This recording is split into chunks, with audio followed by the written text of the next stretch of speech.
What's inside the Intel deal, and redistricting heads back to court.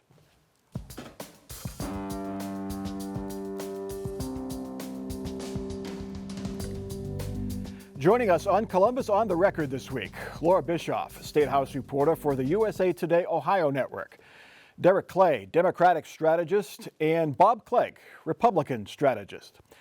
It has been a week since the state, with great fanfare, announced Intel plans to build at least 2 computer chip factories in New Albany. The $20 billion project will employ thousands of construction workers and then 3,000 permanent workers when finished in 2025. Here's what the Ohio taxpayers are giving up to land this huge project. The incentive package from the state is worth a total of about $2 billion. $600 million is a cash grant to Intel to move chip manufacturing from overseas to Ohio. $691 million will pay for infrastructure improvements, things like water, sewer, and roadways. And $650 million will come from a job creation tax credit passed recently into law. The state's development director says the money is well worth it. The recruitment shows Ohio has the right formula to attract businesses. And it says a lot about why Ohio won a project of this magnitude. And in order to continue to win and to continue to bring projects like this to fruition, that process will continue to be followed. And I'm looking forward to getting it done. Can I just follow up? Was there anything they wanted that the state was unwilling to give them? Not that I can recall, no.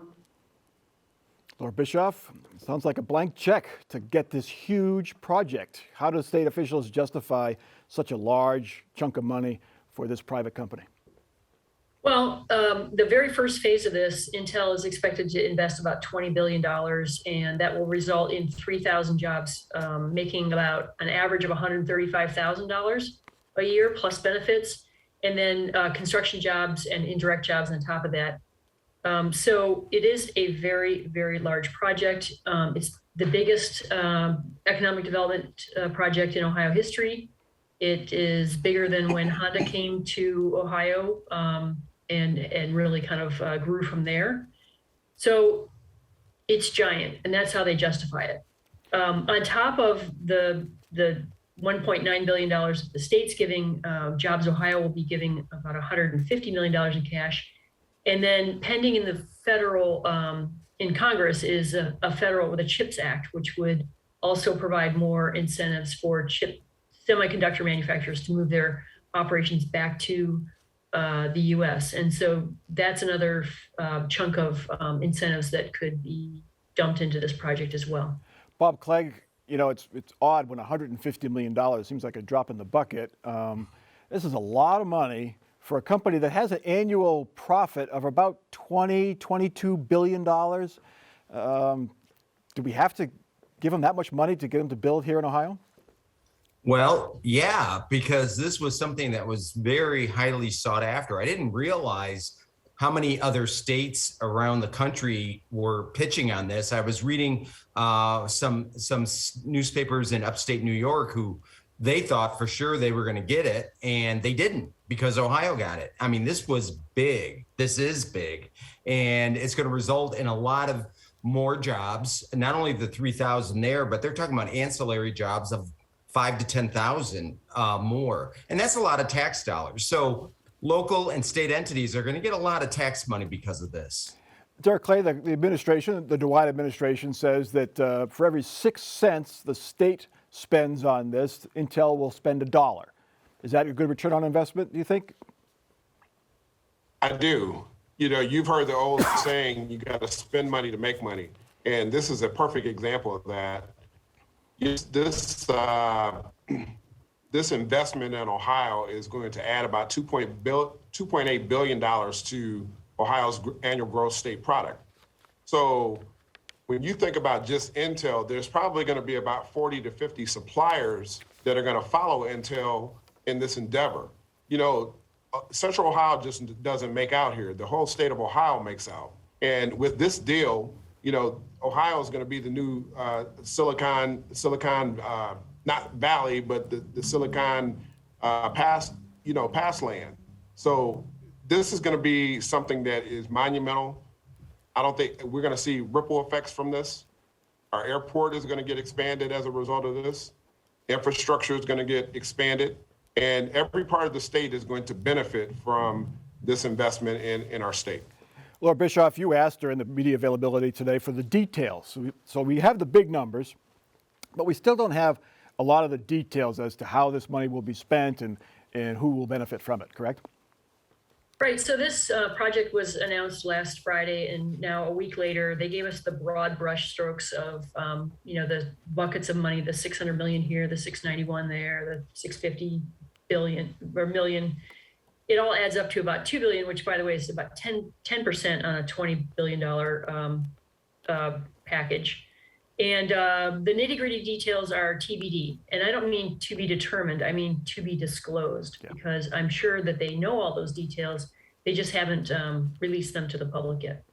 Bob Clegg, I mean, even Derek Clay raves about this project, thinking it's a great investment for the state. Mike DeWine last week, John Husted last week, front and center, announcing the deal. But today, they sent out their development director to talk about sort of the bad news. Here's the state tax money that's coming out. If it's such a good deal, why not the governor saying why this investment is worth it?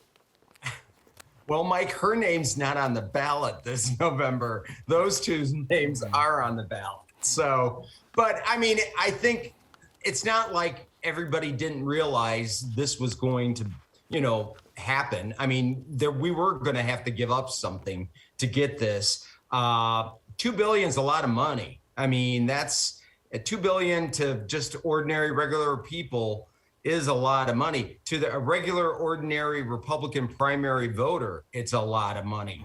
So I can see where they may not want to be too attached to that. Yeah, Derek Clay, there's little rumblings of jealousy. Why is Columbus getting $2 billion, more than $2 billion in state money to attract this company? Why isn't it down in the Cincinnati area, up in the Cleveland, Youngstown area? Do they have the valid point there? Sure. And I meant to say Silicon Heartland on my last comment. So I apologize for that. But the bottom line is, Central Ohio has 24 plus higher learning institutions here and around Central Ohio. And so really to attract talent that's going to be working in these facilities is something that was very important to this deal. And Toledo, the Toledos, the Youngstowns, the Canton and Akrons of the world, they are going to benefit. This is such a huge deal. And we haven't even seen the ripple effects of what this is going to do for our state. Okay. There's going to be technology companies that's coming from all over the world, really, to be here because this is going to be the largest microchip manufacturer on the planet or plant around the world. All right, we'll get some of those details and talk about this further down the road. Our next topic, once again, the Ohio Supreme Court holds the fate of Ohio's redistricting process in its hands. In the past week, the Ohio Redistricting Commission approved new versions of the maps for Ohio House and Senate districts. They're a little less partisan than the ones rejected by the Supreme Court earlier this month. Those maps gave Republicans a clear advantage in about 2/3 of the state's districts. The new maps narrow that advantage to about 57% to 43%. That's closer to how Ohio voters break down. But Democrats say that's not good enough, and the maps remain rigged. Republican leaders say that's the best they can do, given that they have to meet other requirements as well. Derek Clay, is this close enough? Do you think the court will take these as a good, solid attempt to balance the map? I don't think it's close enough at all. And I think it was very arrogant of the Republicans in the first place to submit maps that are worse than they were 10 years ago. So that's the reason why it was slapped down at the Supreme Court back to the legislature. Now we're in a position now where they tried to make a few tweaks here and there, but it's really not good enough. And I wouldn't be surprised if the Supreme Court comes back and says that you need to do this over. Bob Clegg, we're really talking about Chief Justice Maureen O'Connor. She's the swing vote. She's the one that the commission has to convince. Democrats argue that even though 12 districts lean Democratic, it's a slight lean. They're basically still toss-ups. Will she get that picky in reviewing this map, or do you think she'll look at the overall numbers? Well, I think what she's going to look at is what the state constitution says about this. And what it doesn't say about this is that the proportional representation in the state is not the overriding issue, component to drawing these districts. It's only one of several different components, including compactness, contiguousness, and other things like that. I mean, the Democrats came up with a map that had a Democrat district that went from the city of Athens with a little sliver across Vinton County to pick up the city of Chillicothe. Now, if we're going to have to start drawing maps like that just to try to get to that 54-45 split, that's ridiculous. And that's what the court's got to look at. How extreme do you want to go to achieve the perfect proportion to throw other aspects of the maps out of whack?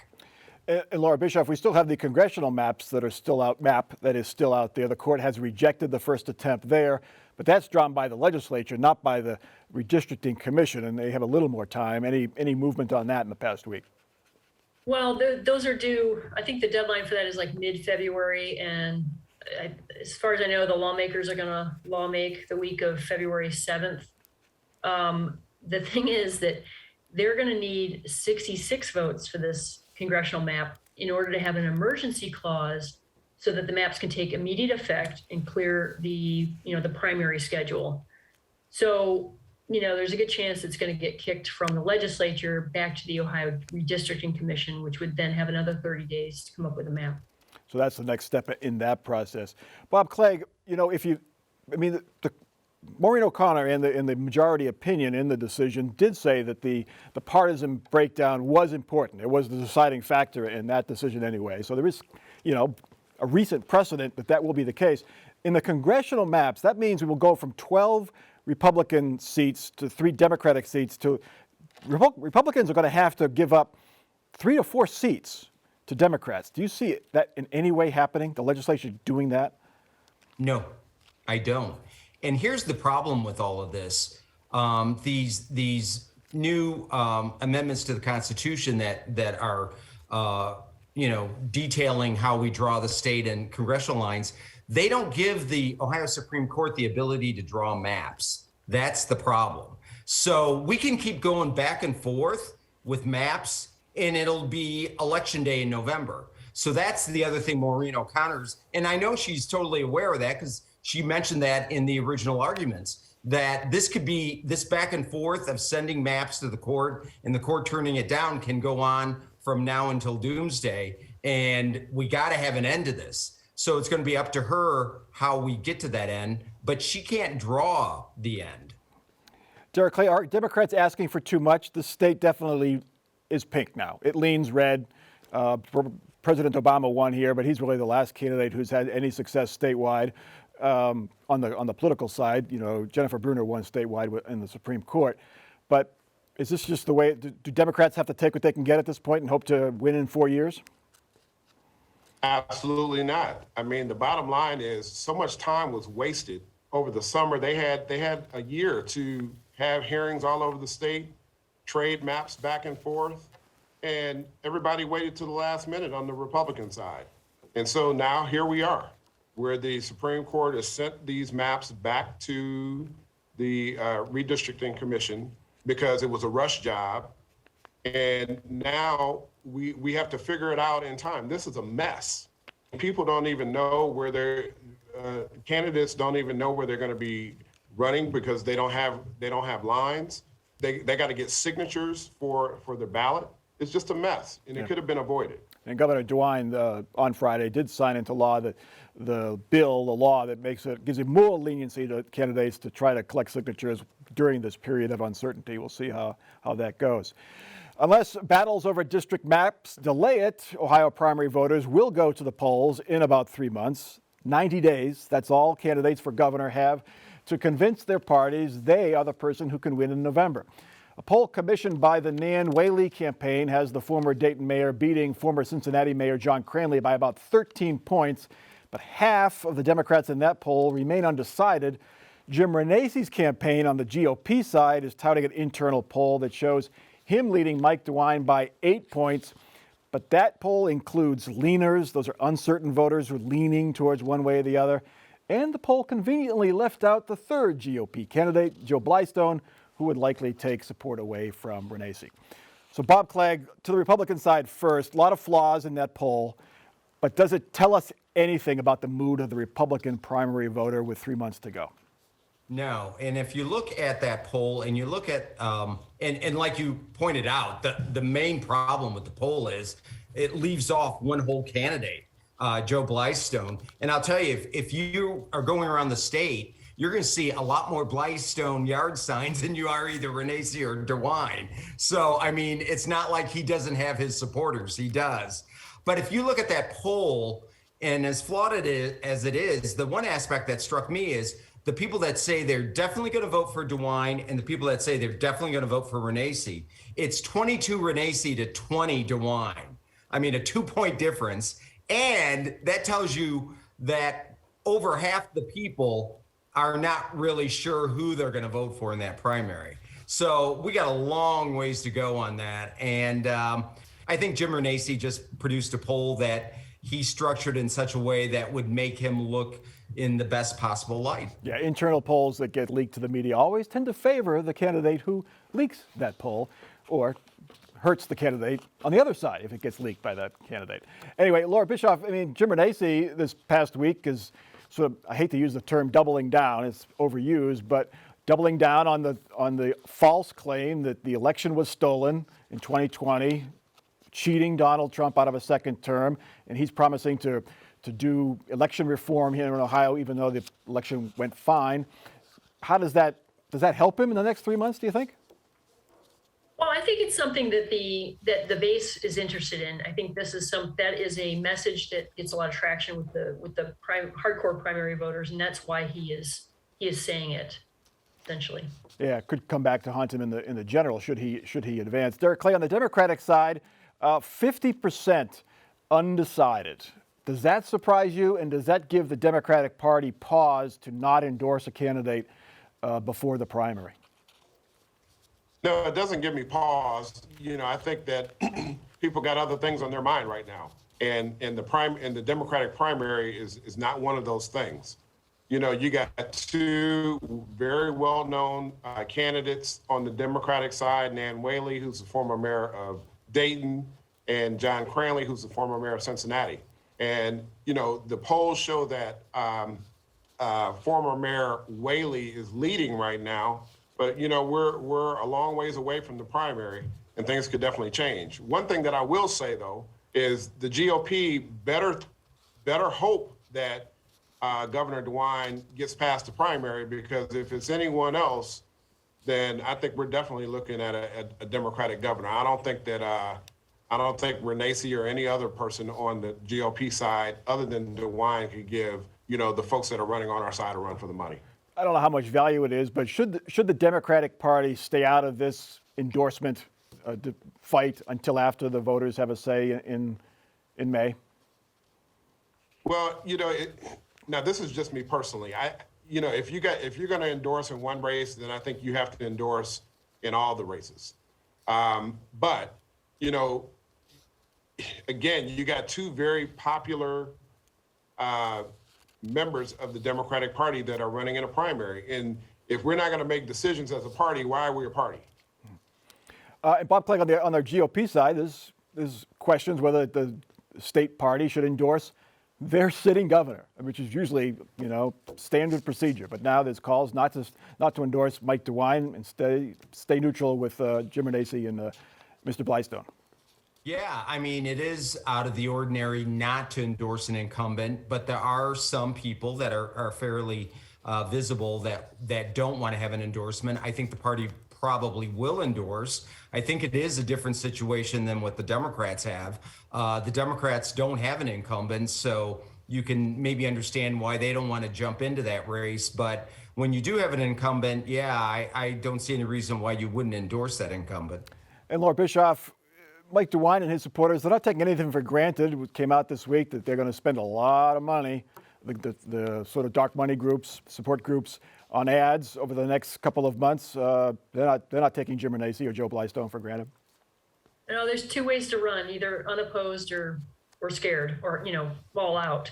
And I think that the governor recognizes that is an adage that should be adhered to. And I would note that on Monday is the filing deadline for campaign finance reports.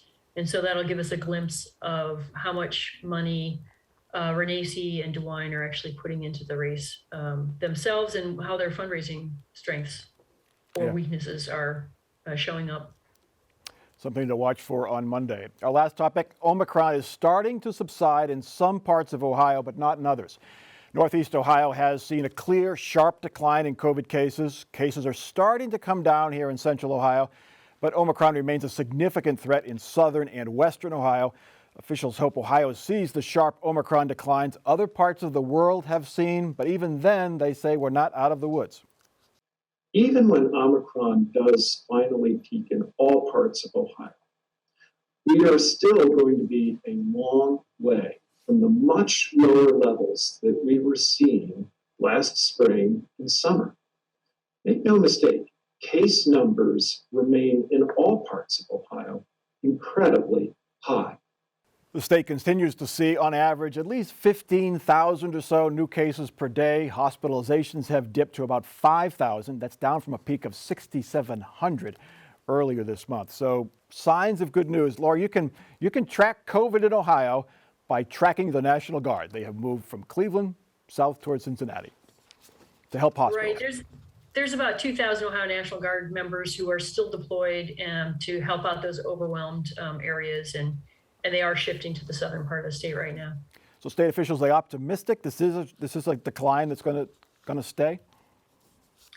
Well, I mean, that's what Dr. Vanderhoff was saying. And, I do think that even though we're seeing, 15,000 cases a day, I would say that's a huge undercount, because there's a lot of people who are testing at home with the little kits that they have, and they're not necessarily reporting that information to the state. We also saw a change in guidance for K-12 this week. They're advised not to do universal contact tracing anymore, and they will be asked to report their cases to the state weekly rather than daily. Yeah, they're also considering moving the test kits that they were sending to schools and putting them back into libraries and public health departments to get it out to more people. Again, trying to keep up with the changing nature of this virus.